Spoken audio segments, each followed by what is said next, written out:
Segunda clase, tal cual reza su título, Estrategia y Tácticas. Acá es muy importante entender un concepto que viene atado, pasa en todos los deportes, pero es muy fuerte porque es muy determinante también en un montón de situaciones que tiene que ver con la técnica de juego del hockey. O sea, no es exactamente fácil asimilar la totalidad de los conceptos de cómo se juega y a partir de ahí hacer lo que nos corresponde a nosotros, que es explicar en un medio periodístico, bajo un formato, eso. Sí nos va a resultar más fácil porque ya se empiezan a dar cuenta, en función de lo que hablamos en la clase anterior, que hay muchas similitudes con el fútbol en cuanto a algunas cuestiones de, primero, número de jugadores en el campo de juego. Si bien, repito, hay otras modalidades de juego con menos jugadores, en algún momento hubo un desarrollo muy fuerte del hockey 7, hoy ese desarrollo está apuntado al hockey 5. No estamos planteando eso, sí estamos hablando del hockey de 11 jugadores.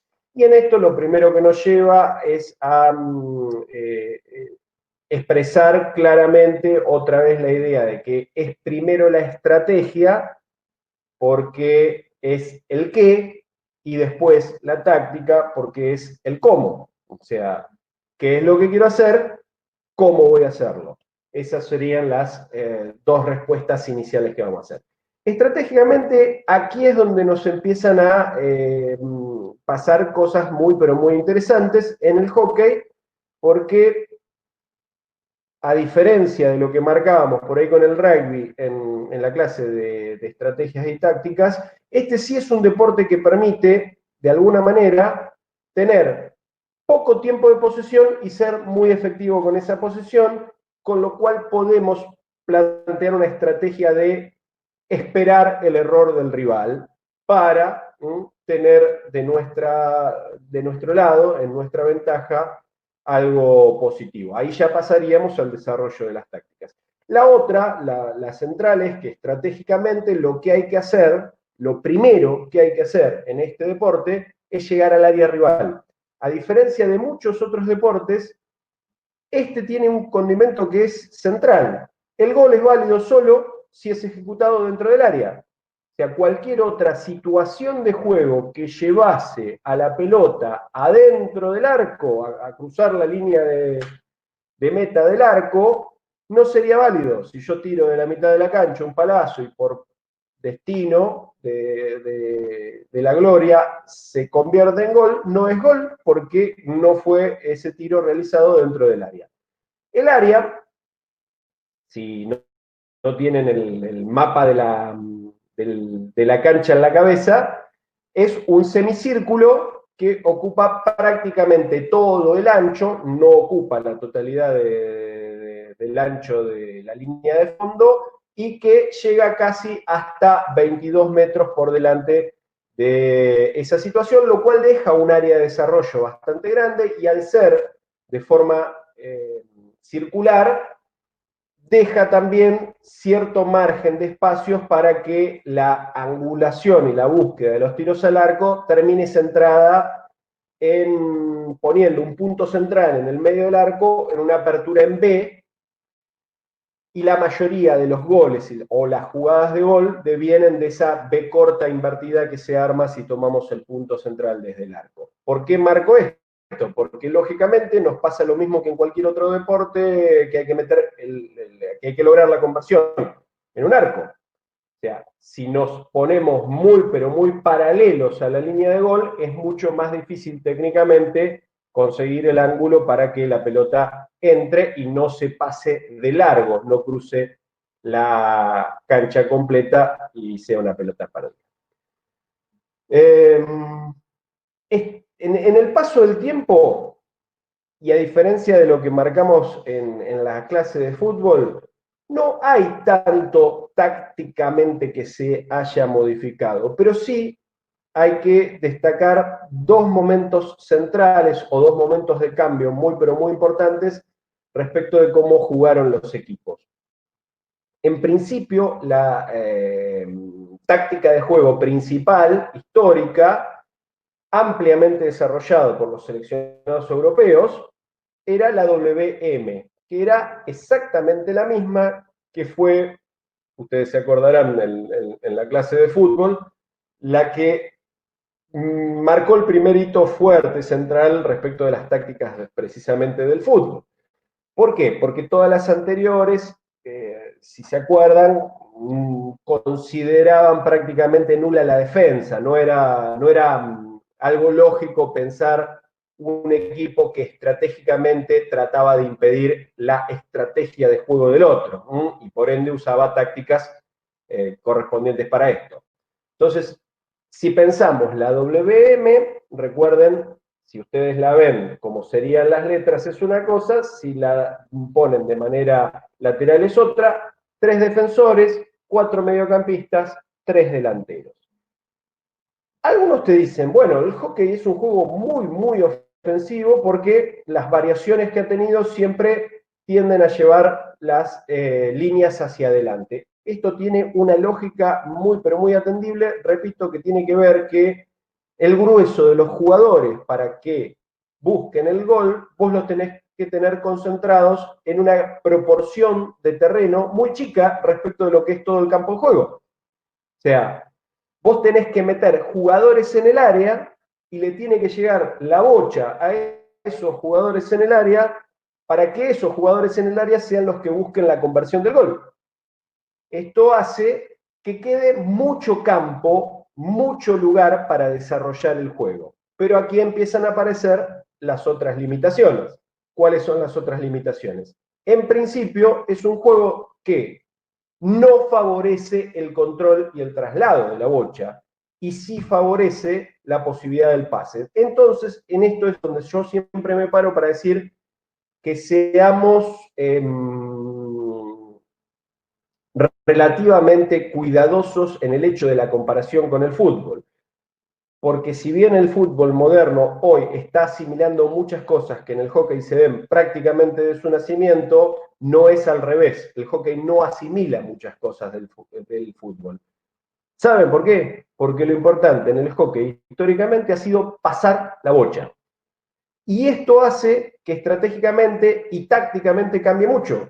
Porque lo que se tiene que mover rápido y con seguridad es el objeto de juego. Sí están las similitudes de dónde estoy ubicado, cuánto movimiento, cuánta movilidad produzco cuando no tengo la bocha, pero no es central tener una gran cantidad de jugadores habilidosos con el objeto, en este caso, en su control o en su dominio. Después vamos a volver sobre esto, si no llegamos en esta clase será en alguna de esas que mencionamos para sumar información. ¿Qué es lo que nos va a pasar acá? Es que no vamos a encontrar ni en la historia ni en el desarrollo que en las crónicas se hable mucho de la habilidad de determinado jugador o de determinada jugadora para trasladar la bocha. Hay una excepción a la regla, la nombro ahora y después volveremos en algún momento, se llama Luciana Aymar. Punto. Lo dejo ahí y después en algún momento volveremos sobre esa cuestión. Segunda cuestión central y que primero necesita que analicemos la técnica y después nos vamos sobre cómo se desarrolla en el campo de juego. El palo. O sea, el objeto de juego, la bocha, es manejado a través de otro objeto, lo cual obliga a tener un conocimiento técnico detallado de cómo utilizarlo en el campo. En principio, todos los jugadores, todas las jugadoras tienen un brazo hábil y un brazo al mismo tiempo que se convierte en el de entrada para un espacio defensivo. Y es el jugador que tiene el dominio, que tiene la posesión de la bocha, el que está marcando cuál es el lado hábil para defenderlo. Con esto ya les estoy alojando la idea de que a la bocha no se la defiende por cualquier lado, sino que se la defiende del lado hábil del jugador que tiene la posesión. Esto obliga también a estar muy atento a los jueces del partido respecto de la responsabilidad del trabajo defensivo, no solo de los jugadores. Pero vamos a esta situación. En principio, técnicamente, el largo del palo de hockey, del stick, nos determina que la posición ideal en control de la pelota es por debajo de la línea de la cintura. Y aquí aparece otro ingrediente muy, pero muy interesante. Los golpes y el contacto válido del palo con la bocha es por debajo de la cintura. Pero yo he visto que levantan el paro y la pararon. Sí, también hay un contacto válido por encima de la cintura, pero es defensivo. No hay contacto válido de palo y bocha por arriba de la línea de la cintura en función de buscar una situación ofensiva. ¿Se puede convertir? Sí se puede convertir, pero es la menor cantidad de casos. Digo, se puede convertir en ofensiva. Por ende, no podemos rematar como se remata en el tenis. O sea, los golpes vendrán, los golpes válidos, vendrán por debajo de la línea de la cintura. Si tuviésemos otra situación, va a haber una penalidad y vamos a perder el control de la posesión, el control de la pelota. Esto tiene que quedar claro. Y por eso también van a ver que en distinta situación con otros deportes, notamos si un equipo está con una preeminencia ofensiva en el campo de juego cuando vemos a la mayoría de sus jugadores con un grado de inclinación en su espalda y con el palo hacia abajo buscando un pase o buscando mover la trayectoria de la bocha. Y notaremos una posición defensiva con jugadores seguramente erguidos y trasladándose a lugares de interés para disminuir las opciones de quienes están en ofensiva. Pero vuelvo sobre alguna situación. Todo esto con un objeto.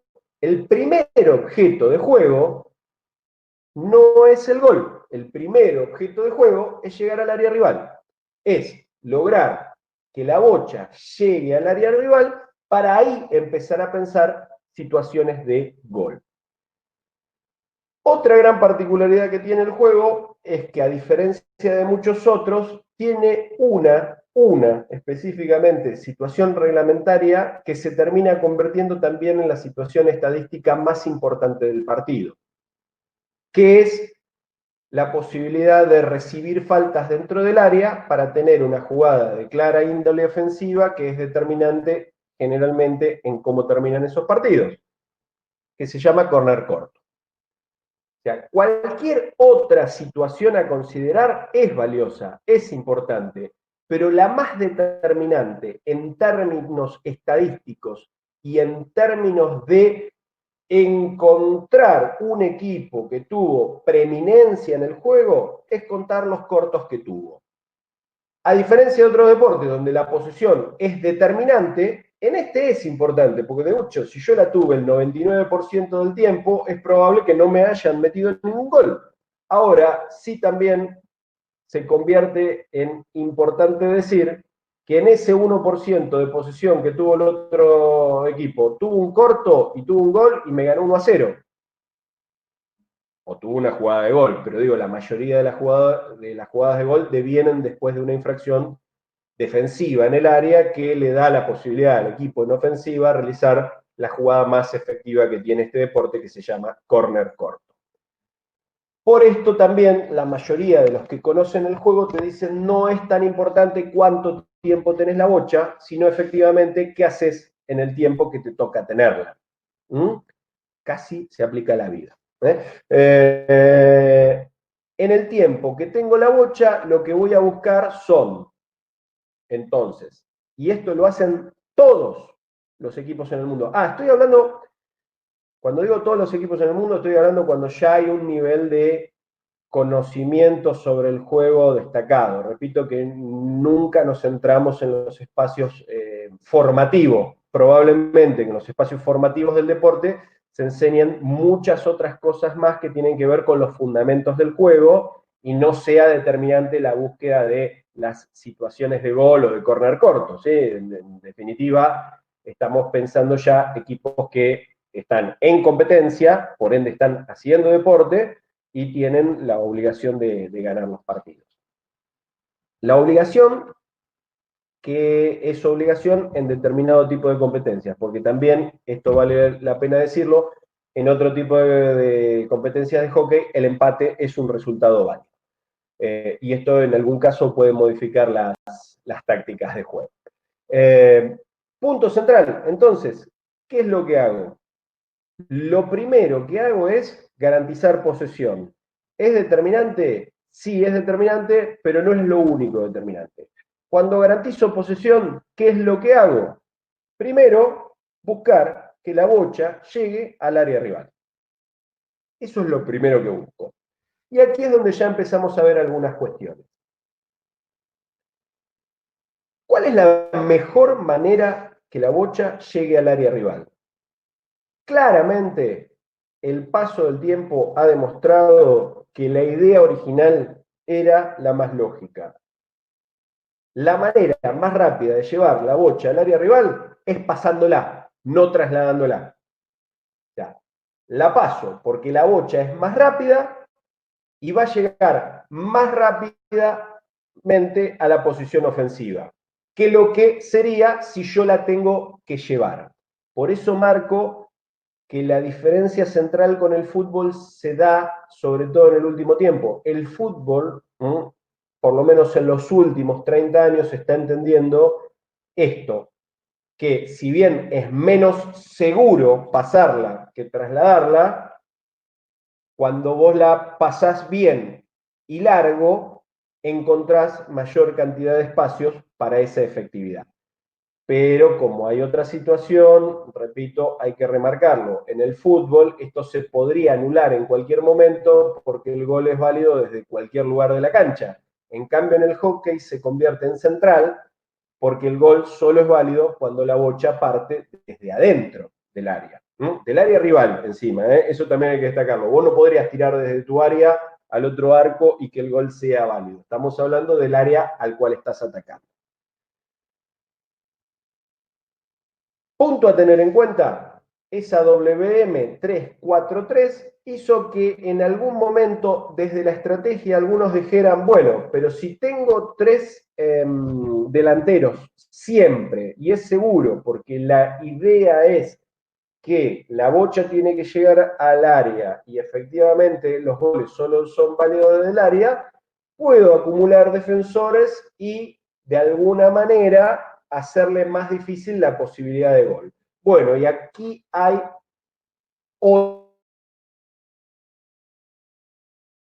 otro de los puntos determinantes respecto de la técnica y cómo influye en la estrategia y en la táctica de juego. Es que la bocha solo será válida cuando está en contacto con el palo. No se puede trasladar la bocha con ninguna otra parte del cuerpo, ni se puede pasar la bocha con ninguna otra parte del cuerpo. O sea, si bien el palo no es parte del cuerpo, es una extensión, en este caso en sí mismo, del brazo hábil. Y remarco que es del brazo hábil y no de los brazos. Por ende, cualquier situación en la cual la bocha está en contacto con el cuerpo del jugador, hay una falta.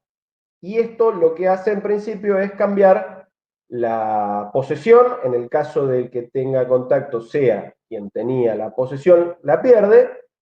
O en el caso de que sea quien defiende, le otorga la posibilidad de reiniciar el juego a quien ya lo venía desarrollando. ¿Qué pasa con esta situación? Bueno, básicamente es que es aprovechada técnicamente y tácticamente por los jugadores habilidosos para tener una posesión casi permanente de la bocha. Posesión casi permanente que, repito, tiene un objetivo, y ese objetivo es marcar gol, con lo cual, a diferencia del rugby, por ejemplo, si vos marcas gol, el que reinicia el juego es el otro equipo. Estás perdiendo la posesión. Pero a diferencia de muchos otros deportes, repito, en este la posesión no es determinante. Es importante, no es determinante. Contacto. de la bocha con una parte del cuerpo, reinicio de la jugada para el equipo que no la contactó con el cuerpo, vamos a decirlo de esa manera. ¿Qué pasa si ese contacto es dentro del área? Bueno, si es ofensivo va a salir jugando desde el borde del área, en realidad desde 5 metros por delante del borde del área, en una línea punteada que hay, que van a ver en los campos de juego, exactamente a 5 metros del área, que es la línea de falta. Desde allí se cobran el grueso de las infracciones y se juegan el grueso de las infracciones de juego. Nada, salimos para el otro lado. Y repito, tácticamente la mayoría de los equipos, por no decirles la totalidad, lo que buscan es hacerlo no con el dominio, el control y el traslado de la bocha, sino con el pase. ¿Qué pasa si el que entra en contacto con la bocha dentro del área es un jugador o una jugadora en defensa? Bueno, aquí es el punto central que marcábamos hace un ratito de la discusión. Corto a favor del equipo que tenía la posesión. O sea, si toca una parte del cuerpo, a excepción del arquero, de un jugador o de una jugadora defensiva, dentro del área, el equipo que el que está recibiendo la falta era un corto. El córner corto es tan, pero tan importante, repito, que la mayoría de los equipos considera que tuvo un buen desarrollo de juego en la cantidad de cortos que obtuvo. Al mismo tiempo también se termina convirtiendo en determinante para otra cuestión. Esa otra cuestión es que no alcanza solo con tenerlos. Esos cortos deberían terminar, la mayoría de ellos, en jugada. O en gol, por dicho, no en jugada de gol. Por sí el córner corto está considerado como una jugada de gol. Y aquí es donde empezamos a ver ya algunas diferencias. El desarrollo últimos tiempos, de los últimos 20 años del hockey, más importante se ha dado en la cantidad de jugadas de resolución que tienen los equipos de corto y la efectividad que logran a partir de esto. Esto quiere decir que los equipos que juegan determinado tipo de competencias muestran 1 o 2 finalizaciones de su jugada de corner corto para descubrir lo menos posible, ¿vale? ¿Qué es lo que pueden hacer los corner cortos?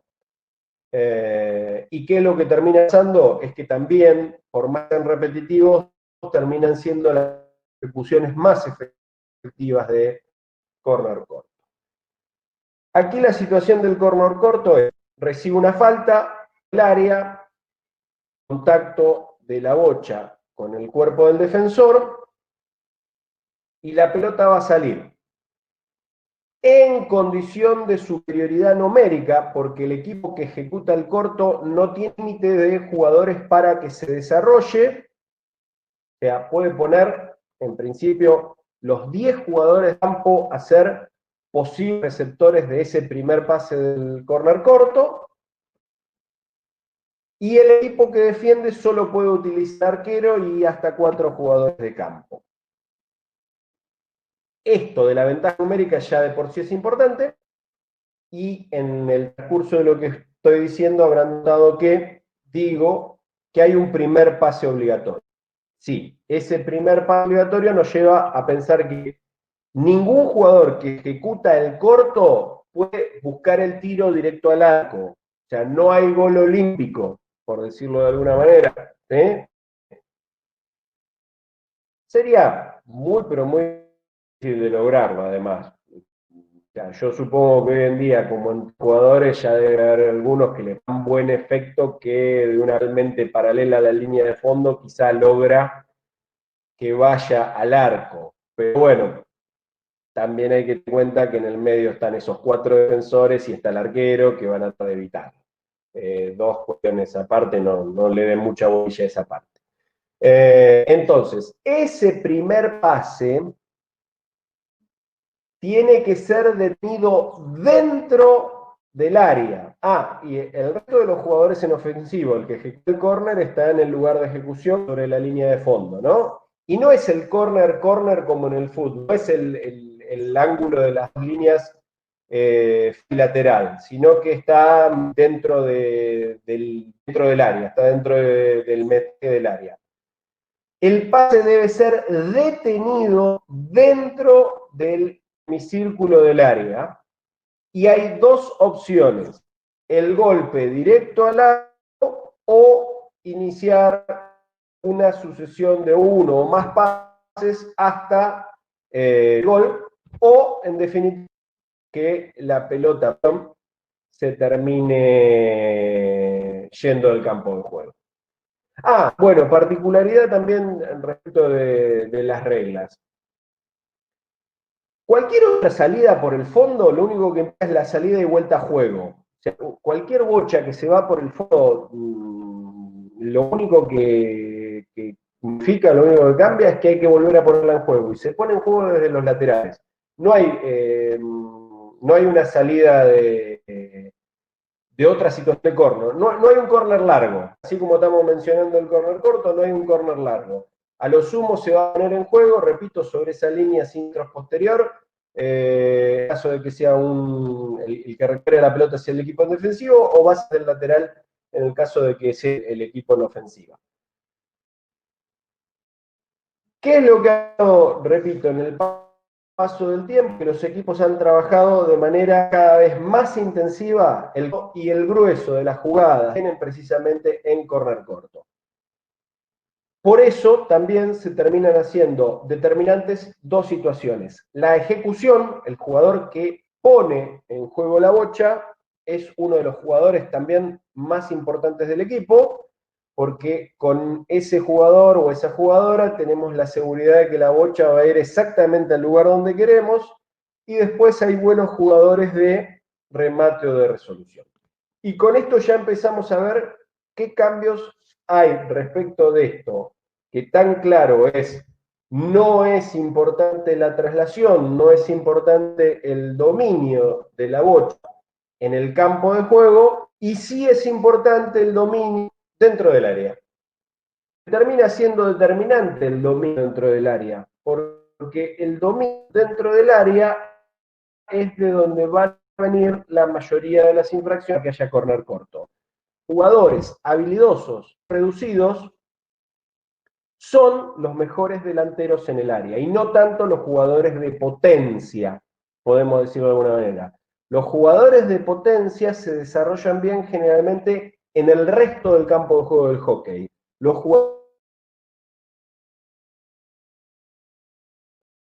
habilidosos se desarrollan bien generalmente dentro del área de juego. Repito, porque vamos a lo estratégico de gol o situaciones de gol válidas. Pregunto, por ahí vengo medio rápido. ¿Alguna duda, algún planteo me fui un poco de lo estratégico, ahora vuelvo. Pero, ¿preguntas?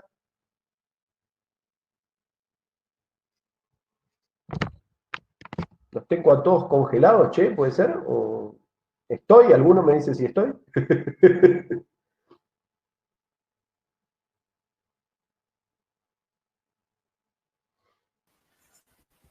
No, se escucha bien, pero por ahí corta Sí, la imagen. sale. Capaz que no sé si hay problema usted. Por ahora no. Bien.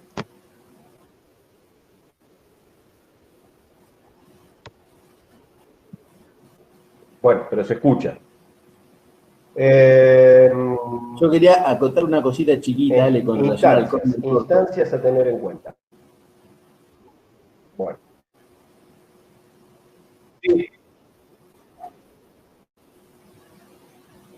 Sí, dale, Juan.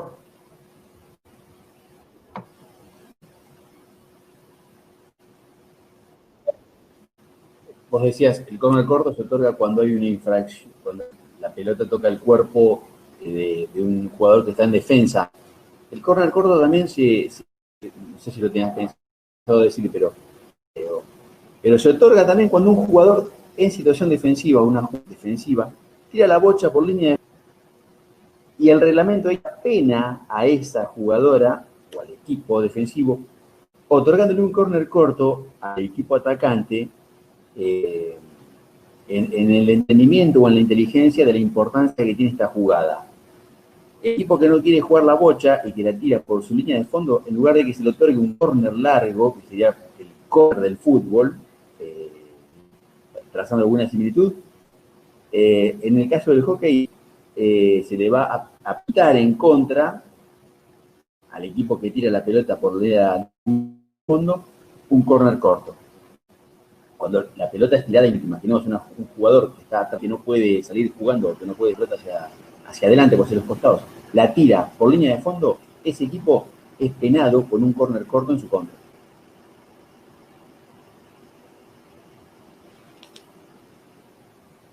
A excepción del arquero. El arquero la puede sacar por el fondo.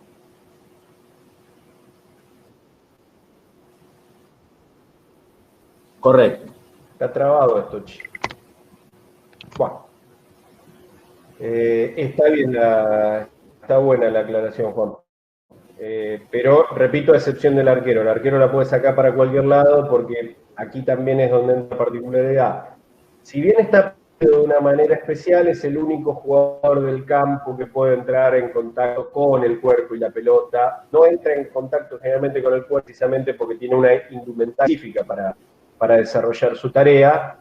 Y después también tiene zonas válidas de contacto, pero por ejemplo una de las cosas que no puede hacer y que también caería como falta es retenerla. El arquero no puede retener la bocha, no la puede ni pisar ni aplastar con el brazo para impedir que se juegue. La bocha tiene que estar en juego permanentemente, no lo dije, pero es importante. Esa WM se convirtió en el paso del tiempo en equipos que entendieron que era importante ir hacia adelante y el esquema de juego, la táctica de juego numérica o de dibujo más utilizada durante muchísimo tiempo pasó del 3-4-3 primero al 4-3-3, no sé si eso lo mencioné, bueno, con esta idea de que tenían algunos equipos de pongamos más jugadores y le hacemos más difícil el trabajo a los delanteros. Eso se perdió porque se dieron cuenta que lo único que hacían era acumular mayor cantidad de jugadores en el área y otorgar mayor cantidad de faltas posibles al rival. Y por alguna manera esto también empezó a desusarse. Y la otra es que le da más campo y le da más posibilidad de llegar al área rápido al equipo rival. Es un juego muy dinámico, es un juego muy dinámico porque, repito, primera idea, la idea primordial llegar al otro área, entonces esto hace que el juego vaya muy rápido hacia adelante, a diferencia de otros deportes.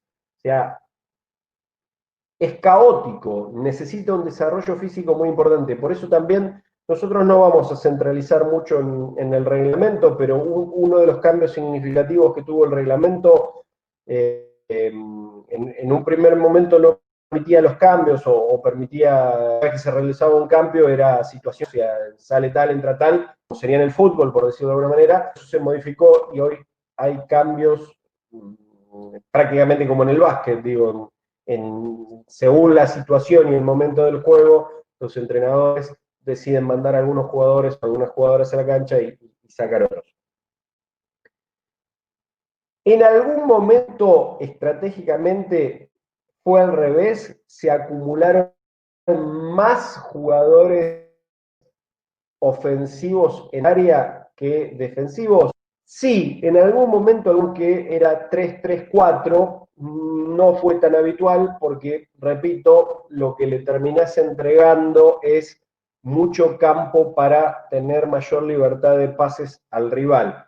Por eso, hoy en día, el grueso de los equipos no volvieron a la W, pero sí juegan 3-4-3, o sea, con jugadores claramente defensivos, con volantes de los cuales solo es netamente defensivo y los otros tres serían creativos. Lo de creativos tómenlo con pinza.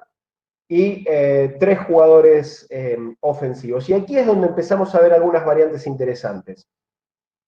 El grueso de los jugadores, de los equipos, juegan paralelos a la línea lateral. O sea, los equipos juegan ofensivamente bien pasando del lado hábil, de dominio del palo, la bocha en línea recta al lateral de la cancha, tratando de llegar a los extremos. Si vos lo pensás en términos de otros deportes, se encierran solos, pero no, porque aquí es sí donde permite ese pase, llegando lo más cerca posible a línea de fondo, también estar lo más cerca posible del área, y ahí es donde empezamos a ver la habilidad de los delanteros, que van a tratar de meterse con control de la bocha lo más rápido posible adentro del área para ver si reciben una falta. No es tan habitual ver jugadas ofensivas con el centro al área, ¿sí? Como lo podemos pensar en el fútbol. ¿Por qué? Porque es más efectivo meterse, sí, cuando llegaste a esos últimos 20 metros al área con bocha dominada. Sí se ve mucho dominio hacia línea de fondo y pase, el único pase, les diría, muy utilizado, oblicuo, o sea, en diagonal, hacia atrás.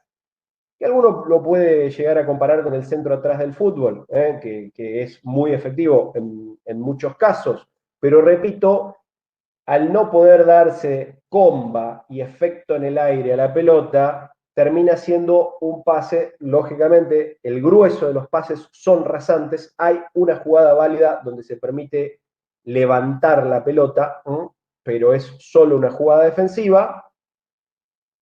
Son pases rasantes hacia atrás para que otro jugador en ofensiva agarre la bocha dominada y se meta en el área. El objetivo central del juego, repito, aunque parezca extraño, no es la concreción del gol inmediatamente. El objetivo central inmediato es entrar al área para tener oportunidades de conseguir esos goles. Respecto al recorrido de la historia de las tácticas, podríamos ver algunas diferencias en caballeros muy, pero muy manifiestas en el juego de hindúes y pakistaníes, fundamentalmente de la década del 60 a la década del 80, porque, lo repito, creo que lo dijimos la clase pasada, los campos de juego. Cuando efectivamente se jugaba en el césped, los campos de juego otorgaban un nivel de dificultad extra al deporte, a la disciplina en sí, y esto hacía que se vieran muchos jugadores habilidosos.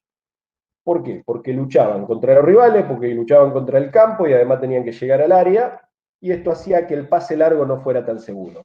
Desde que las canchas son sintéticas, lo que ustedes van a ver, y incluso si tienen la posibilidad de escuchar, son palazos de pase. Palazo, palazo, palazo de pase.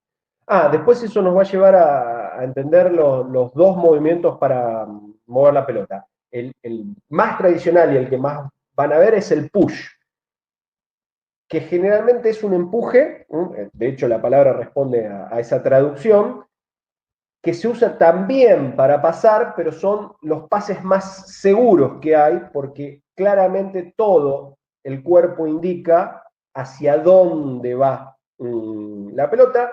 Y la segunda manera, y es mucho más defensiva que ofensiva, es pegarle, como sería un golpe de golf, ya los vamos a ver en su momento, o como sería un golpe de tenis, digo, soltar la pelota. Ojo con lo del tenis, porque lo del tenis, recordemos que también es un golpe muy armado y es muy importante la finalización. El push es empujarla, generalmente se empuja con fuerza, porque lo que se busca es ir lejos, pero con mayor nivel de seguridad, y el otro sería el golpe de contacto, que en definitiva es mucho más inseguro porque no hay control total de hacia dónde va a ir la bocha. Sí tenemos el sentido hacia dónde la estamos mandando, pero no sabemos cuánto se nos puede abrir y cuán lejos puede quedar del cuerpo del posible receptor.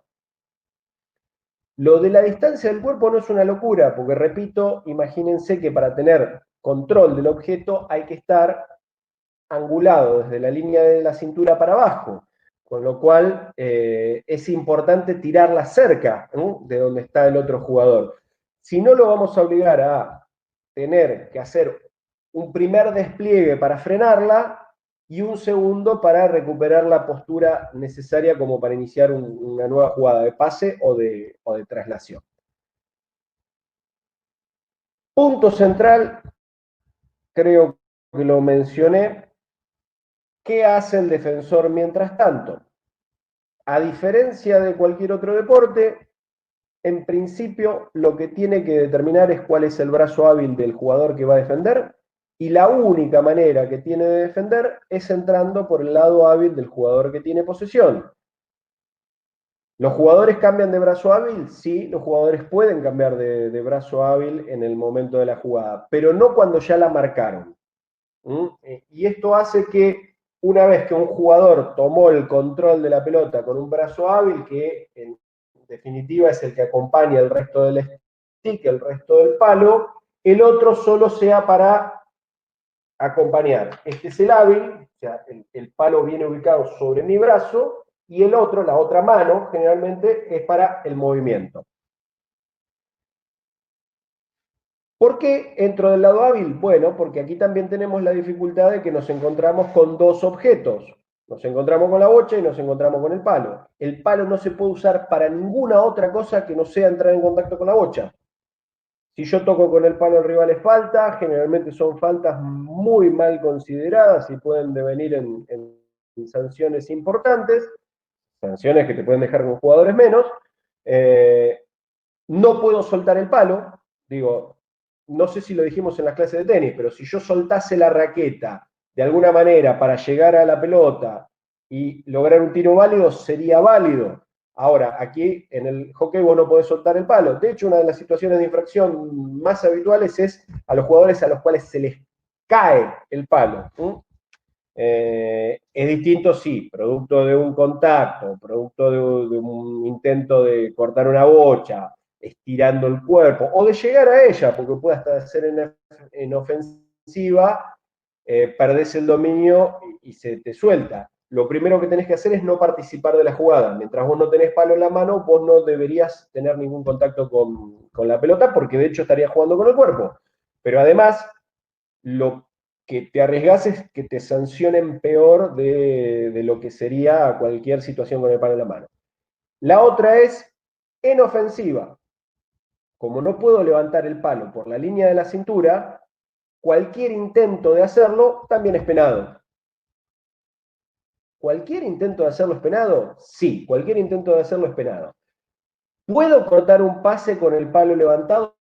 Sí, puedo cortar un pase con el palo levantado, pero no puedo poner en riesgo al rival. O sea, no puedo cuando estoy bajando el palo pegarle la cabeza, tocarle el cuerpo, lo que corno sea, no se puede hacer. Jugada defensiva. Hay un drop, no me acuerdo ahora el nombre específico que usan, debe estar en la terminología, pero efectivamente hay una jugada defensiva en la cual vos levantás la bocha. Que esto me lleva a la otra resolución. ¿Qué pasa si la bocha se levanta? Bueno, si la bocha se levanta es falta ofensiva, o sea, es falta del que la levantó. Tenía la posición y la levantó. Si la levantó para pasarla en larga distancia, estamos hablando. Si la levantó para hacer un regate, para hacer un traslado, no.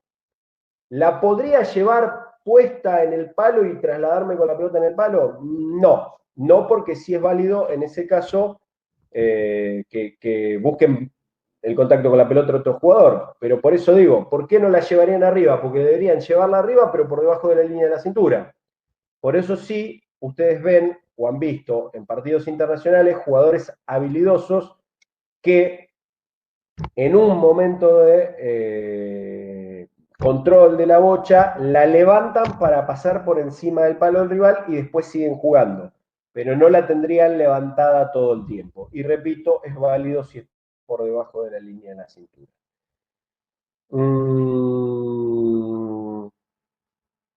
No sé. Situaciones. Bueno, corner corto.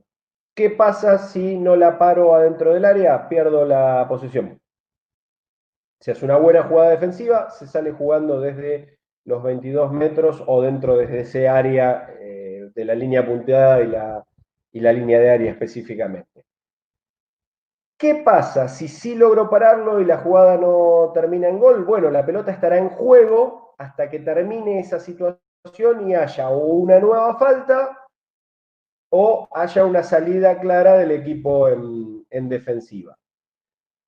Precauciones de la jugada de córner corto. Bueno, en el paso del tiempo los cambios reglamentarios establecieron que como muchas de las jugadas de córner corto se resolvían con puesta en juego de la pelota, o sea, primer pase, salida, ejecución del córner corto y palazo directo al arco, que lo que terminaba pasando es que como ahí sí se puede levantar la bocha, o sea, se puede levantar producto del golpe, ya sea del golpe directo o del empuje, bochazos en la cara, bochazos que terminaban siendo dañinos para el cuerpo, en este caso de los defensores. Es obligatorio de un tiempo a esta parte usar protector bucal y es obligatorio de un tiempo a esta parte usar la máscara defensiva en la jugada de córner corto. Se puede jugar con guantes, se puede jugar con guantes. No sé, Juan, ¿me estoy quedando con algo que no he dicho?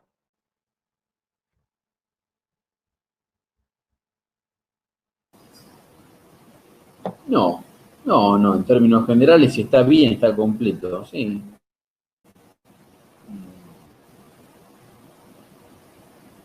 No recuerdo alguna cuestión que hayas omitido. Bueno, ¿dudas? De la descripción, de toda la descripción que has hecho, tanto en lo táctico como en este caso particular del córner corto.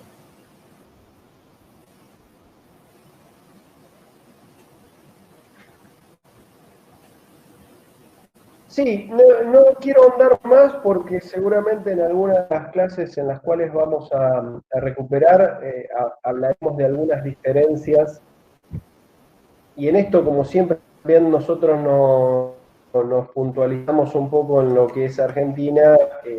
Creo que vale la pena destacar uno de los cambios más grandes que tuvo, sobre todo en el femenino, tiene que ver con esto de que Argentina logró desarrollar a partir del dominio de una jugadora de las técnicas de juego una diferencia central, y podríamos decir determinante durante muchos años, porque la mayoría de las selecciones no lo supo solucionar, que fue el caso de Luciana Aymar, que era una jugadora que además de tener una gran calidad en el pase, tenía traslación y esto permitía llegar como minada, vamos a decirlo de esa manera, de frente al área, cosa que la mayoría de los equipos no puede hacer. La mayoría de los equipos, repito, mete la bocha en el área y busca habilitar desde el lateral hacia el centro a una centrodelantera bien posicionada, generalmente de espaldas, y que con una jugada habilidosa termine logrando el gol. Y después, si no, es lograr una falta y lograr un córner corto, y ahí vienen otra tanda de situaciones. Después también hubo algunos hechos interesantes. Durante los últimos tiempos también tenemos uno de los mejores ejecutores de córner corto del mundo, en el caso de los caballeros, que es Peigat. Hay cositas a entender. Esto nos hace que no seamos del todo contundentes respecto de cómo se juega en el resto del mundo.